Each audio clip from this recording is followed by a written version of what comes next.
Naging makabuluhan ang isinagawang community outreach program ng Ifugao PNP para sa mga mag-aaral ng Batad Elementary School sa Banawe, Ifugao upang makapaghatid ng ngiti at saya. Ang buong detalye ng balita mula kay Police Master Sergeant Ermelinda Cacliong. Alas 5 pa lang ng umaga ay naghahanda na at hindi nagpatinag sa biglaang buhos ng ulan ang mga tauhan ng Ifugao Police Provincial Office upang maghatid ng ngiti at saya sa isang community outreach program na ginanap sa Batad Elementary School sa Banawe, Ifugao nito lamang Agosto 22 taong kasalukuyan.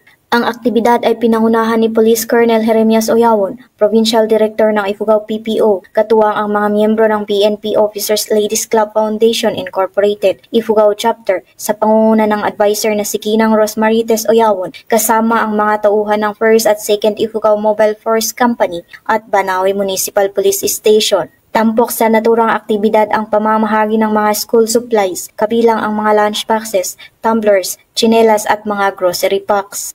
Maliban dito, naghandog rin ang pambansang pulisya ng libreng gupit para sa mga mag-aaral at isang masayang salo-salo ang inihanda na nagdagdag ng kasiyahan sa naturang aktibidad. Samantala, binigyang diin ni Police Colonel Oyawon sa kanyang mensahe ang pangako ng PNP sa tunay na serbisyo publiko. The gift you are about to receive today, school supplies, personal hygiene, cakes and slippers and others are not just simple items. They are symbols of care, love, and encouragement from people who believe in your potential and your future. Ito ay handog mula sa Ifugao PNP, ULC Officers Ladies Club Foundation Incorporated, Ifugao Chapter, at ibang donors na bukal sa puso ang pagbibigay upang maging katuwang ninyo sa inyong pag-aaral at pangangalaga sa inyong kalusugan. Taos-pusong nagpasalamat naman ang Barangay Chairperson at si Ginang Beverly Belingon, ang teacher in charge ng Batad Elementary School sa tulong na hatid ng pambansang pulisya at mga stakeholders. We are very much thankful.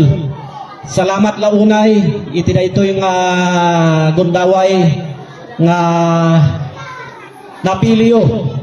Your office have chosen our place, our humble barangay, the community of Batad, as the beneficiary. Ang aktibidad ay patunay sa magandang ugnayan ng pambansang pulisya at komunidad na nagkaisa upang bigyang inspirasyon ang mga kabataan para sa mas maliwanag at puno ng pag-asang kinabukasan sa bagong Pilipinas.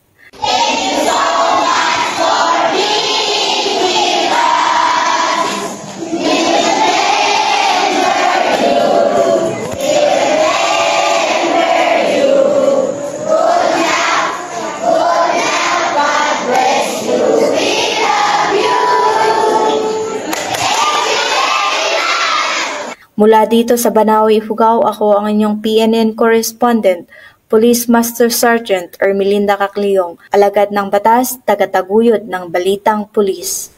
Maraming salamat, Master Sergeant Cacliong.